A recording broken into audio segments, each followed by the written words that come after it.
गिबियावनो बयखौबो बड' निउस इउटुब चेनेलनि गोदान खौराङाव बरायबाय। नोंथांमोननि थाखाय बे समाव माखासे खौरां लाबोदों। भिडिअखौ जोबजासे नायलांनो दाबाव आरो चेनेलाव गोदानब्ला अन्नानै साबस्क्राइब खालामना बेल आइकनआ अलाव होनानै ला आरो भिडिअखौ लाइक कमेन्ट शेयार खालामनो गुरै खावलायबाय। दानिया फैदो दिनैनि खौराङाव।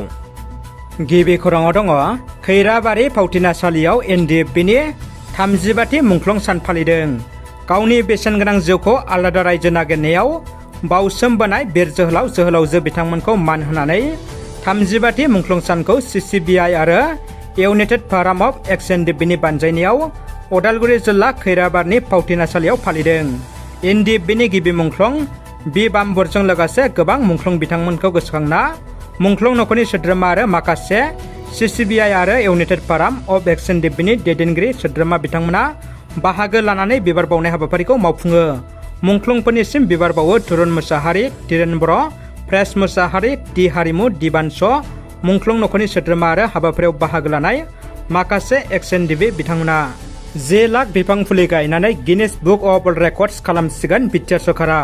इउपिपिएल, बिजिपि दोलो, आर्मि, पेरामिलिटारि आरो हाग्रा बिफाना मैखोमै बिफां गायनाय हाबाफारियाव बाहागो लादों होनना बिटिआरनि हाग्रा बिफाननि मावफुं सोद्रोमा रनजित बसुमतारी बिथाङा बुंदों।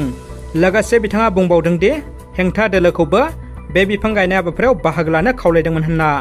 मख'नो गोनांदि बिफां फुलि गायनाय हाबाफारियाव बिटिआरनि खुंगिरिफोरजों लोगोसे आसामनि गिबि मन्त्रि डक्टर हिमन्त बिश्व शर्मा बिथाङाबो बाहागो लादों आरो गिनिस वर्ल्ड रेकर्डसनि सोद्रोमाफ्राबो बाहागो लादों।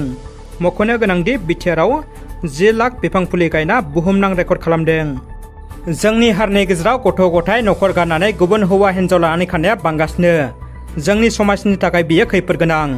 बोसोर बोसोर अनज्लायनाय खौसेथि आरो गोथार जुलिनि बान्दोखौ सिलिंखार खालामनानै नखर फोजोबस्रांनायनि जाथायफ्रा खनले खनले जोंनि हारिनि गेजेराव बेसेन होयैखौ नुनो मोनबाय थादों। क'क्राझार जिल्ला गसाइगाव महकुमानि सिङाव थानाय जानालि गामिनि खनिन नार्जारिनि बिसि अनजिमा नार्जारिया गावनि सानै गथ'खौ गारनानै थांनाय सुनिबार सानखालिनो गथ' गथायनो गानग्रा जोम लायनो होननानै ओंखारलांदोंमोन।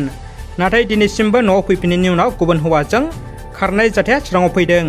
गावनि गथ' गथाय आरो फिसायनि मेगनाव मोदै बोहैयो होननानै चिरां जिल्लानि रुनिकाटा गामिनि अननिय मुंनि हौवाजों बेंगालराव दोनखारलांदों होननानै फोरमायदों नखरनि सुबुंफ्रा। लोगोसे बेंगालराव खारलांदों होननानै मोनथिनायनि उनाव बेंगालराव संदाननायनि उनाव हमनानै दोननाय जादोंब्लाबो रावबो गैयैनि खाबु लानानै खारफिनबावदों अनजिमा नार्जारिया। 10 बोसोर आरो 5 बोसोरनि सानै गथ' आरो नखरखौ गोसोखांनानै न'फारसे फैफिननो थाखाय खावलायदों फिसाय खनिन नार्जारि आरो नखरनि बिमाया। लोगोसे सोरबाफोर नुयोब्ला जानबुं नम्बर 6002929743 आरो 7099211377 बे मबाइल नाम्बाराव खौरां हरनो खावलायदों। एक्स एनडिएफबि इउनाइटेड फोरामनि बानजायनायाव बाक्सा जिल्ला सालबारि रुपुहिनि सामुहाथियाव दिनै एनडिएफबिनि 35थि मुंख्लं सानखौ सानसेनि हाबाफारिजों खुंफुंदों। हाबाफारि बायदि आफादनि फिरफिलाखौ बिरहोयो एक्स एनडिएफबि इउनाइटेड फोरामनि आफादगिरि सिला बसुमतारिया आरो मुंख्लंफोरनि बिबारखौ बावजिनो बिटिआरनि गाहाय मावफुं सोद्रोमा प्रमद बर'आ। एनडिएफबिनि गिबि मुंख्लं बाम्बुर गोरा बसुमतारिनि थैनाय सान एबा मुंख्लं सान फालिनायजों लोब्बा लाखिनानै खुंनाय गेवलां मेलाव बुंथिगिरि महरै बाहागो लायो दुलाराय बर' फरायसा आफादनि गाहाय नेहाथारि खनिन्द्र बसुमतारिया। बुंथिगिरि महरै बाहागो लानानै बिथाङा जोनोमनि उननिफ्रायनो एनडिएफबिआ बर' हारिनि थामोनथा आरो रैखाथिनि थाखाय सोमावसारनायाव बाउसोमबोनायनि सायाव बिबुंथि लाखिनानै गोजोननि सार्थआव बिटिआर गोरोबथा बायदियै बारग' एनडिएफबिफोरनि होनो गोनां आद्रा थाबावनाय रिहाबिलिटेसन सरकारा थाबैनो होनांगौ होननानै बाक्सा सालबारि रुपुहिनि सामुहाथाइनिफ्राय सरकारखौ खावलायहरो। हाबाफारियावनो बुंथिगिरि महरै बाहागो लाबावो बर' थुनलाइ आफादनि लोगो आफादगिरि सीताराम बसुमतारी, 28 नं गसाइगाव समस्तिनि एमएलए जिरन बसुमतारिया। लोगोसे हाबाफारियाव मिरु एफसिनिफ्राय माननि आलासि महरै बाहागो लाबावो फारियै बुंथिगिरि अबिन नार्जारि, सुबुं फोनांजाब नेहाथारि सोमदोन ब्रह्म, गेलेमु नेहाथारि गणेश बसुमतारी, बाक्सा जिल्ला एफसिनि आफादगिरि उमेश दैमारि आरो गाहाय नेहाथारि नन्देस्वर बर'आ। बिटिआरआव बाक्सा जिल्लाखौ बुखावना तामुलपुर गोदान जिल्ला सोरजिबाय। तामुलपुर जिल्ला हाबनायखौ बाक्सा जिल्लानि माखासे गामिनि रायजो राजाफ्रा गोख्रों बेरेखा खालामदों। बाक्सा जिल्लानि सुबनखाथा आरो जफादं ओनसोलनि गामिफोरखौ तामुलपुरजों सरजाबनायखौ गोख्रों बेरेखा खालामदों ओनसोलनि थागिबि रायजो राजाफ्रा। ओनसोलनि थागिबि रायजो राजाफ्रा पाग्लादिया दैमायाव गोख्रों खुद्रिसारनाय दिन्थिफुंदों। ओनसोलनि रायजो राजाफ्रा बुंदोंदि बाक्सा जिल्लानिफ्राय तामुलपुराव हरनायखौ बिथांमोना गोजोननाय मोनाखै आरो बेनिखायनो बिथांमोना गोख्रों हेंथा खालामदों। जनायनि नाहरजुनाव जाथावै जाथाय। रेलगारनि सौनायाव सासे सुबुंनि जिउ खहा जोबोद दुखुनि खौरां धेमाजि जिल्ला जनाय महकुमा नाहरजुनाव दिनै मोनसे गिख्रंथाव जाथाय सोमजिदों।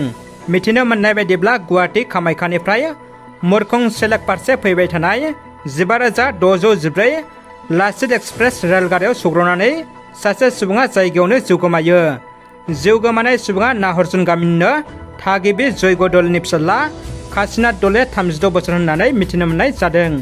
बेखौ लानानै ओनसोलाव मोनसे सोमोनांथाव थासारि सोमजिदों।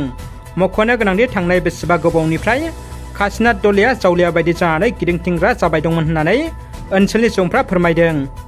गसाइगाव रेभारेन्ड डक्टर समनि सिमां इस्लारिनि बर' हारिनि दैदेनगिरिफोरा आरो समाज सिबियारिफोरनि थाखाय गोनांथार खौरां मेल। मणिपुराव हिंसायारि जानाय जाथाय जेंनायावबो जायनि जेबो जाहोन गैया आरो रिफर्मेशन रिनोभेशन रिलेशन गैयाब्ला जोबस्रांनाया फैथारगोन होननानै खौरां मेलनि गेजेरजों बुंथियो international human rights protection council of Assam स्टेटनि चेयारमेन रेभारेन्ड डक्टर समनि सिमां इस्लारि बिथाङा। लोगोसे रिफर्मेशन रिनोभेशन रिलेशननि सोमोन्दै गुवारै फोरमायो आरो जोंनि बर'नि दैदेनगिरिफ्रा रायजो आरो सुबुंफोरजों मोजां रिलेशन गैयाब्ला माब्रै जौगागोन आरो माब्रै सोलायनाय फैगोन होननानै सोंथि खालामो बिथाङा। बिनिखायनो सोलायनाय फोसाबफिननाय आरो सोमोन्दोनि गेजेरजों हारिखौ खैफोद जेंना गैयालासे सांग्रांथि जानो खावलायदों बिथाङा। सिमेन्ट सापरियाव थानाय धेमाजि जिल्ला एबसुनि गाहाय मावखुलियाव एमएसनि गाहाय मावफुं सोद्रोमा परमानन्द साहिंआ बड'फानि मुसुखा बेखेवदों। बड'फानि मुसुखा बेखेवनाय हाबाफारियाव एमएसनि मावफुं सोद्रोमा मलेन्द्र नार्जारि, नरेश कुम्बां, भबानि दुवारा, सोद्रोमा रातिराम बसुमतारी, धेमाजि जिल्ला एबसुनि आफादगिरि तेनजिं बर', बोखावै लखिमपुर जिल्ला बारग' बिएलटि अनसाय आफादनि आफादगिरि सानसुमा बसुमतारी, धेमाजि जिल्ला परिषदनि सोद्रोमा सुब्बारानि बसुमतारी आरो गुबुन गुबुन माहारियारि आफादनि दैदेनगिरि बिथांमोना बाहागो लायो।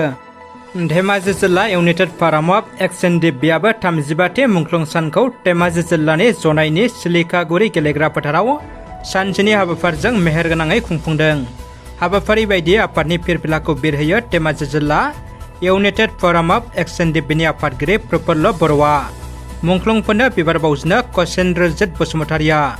थांखि जानाय बुंथिगिरि महरै धेमाजि जिल्ला आबोबनि आफादगिरि फुलेश्वरी दैमारि, दुलाराय आसाम फरायसा आफादनि लेङाइ आफादगिरि चित्तरन्जन बसुमतारी, बिटिआरनि बायजोनि सारेन्डार एनडिएफबिनि आफादगिरि धर्मेश्वर बसुमतारी, धेमाजि जिल्ला कौस्टि बर' सुबुं आफादनि लेङाइ गाहाय नेहाथारि अशक दैमारि आरो जनाय जिल्ला बर' थुनलाइ आफादनि आफादगिरि दिलीप बसुमतारी बिथांमोना बाहागो लायो। दानिया फैदो जोबथा खौराङाव। इउपिपिएलनि सायाव लाइमोन बिपिएफनि गोख्रों अजद। क'क्राझार देबरगाव ब्लक बिपिएफनि मावखुलियाव लाइमोन बिपिएफनि खौरांगिरि मेल। बिटिआर सोरखारा इन्टार 6 शिड्युल प्रिमियार लिग खुंनायाव बाहायनाय खरसानि सायाव आरटिआइनि गेजेरजों फोरमायदों बिपिएफ हानजाया। बिटिआरनि सोलोंथाइ बिफाना स्पर्ट्स बिफानाव रां बाहायदों होननानै गोख्रों बिजाथाइ फोरमायदों इउथ बिपिएफ हानजाया।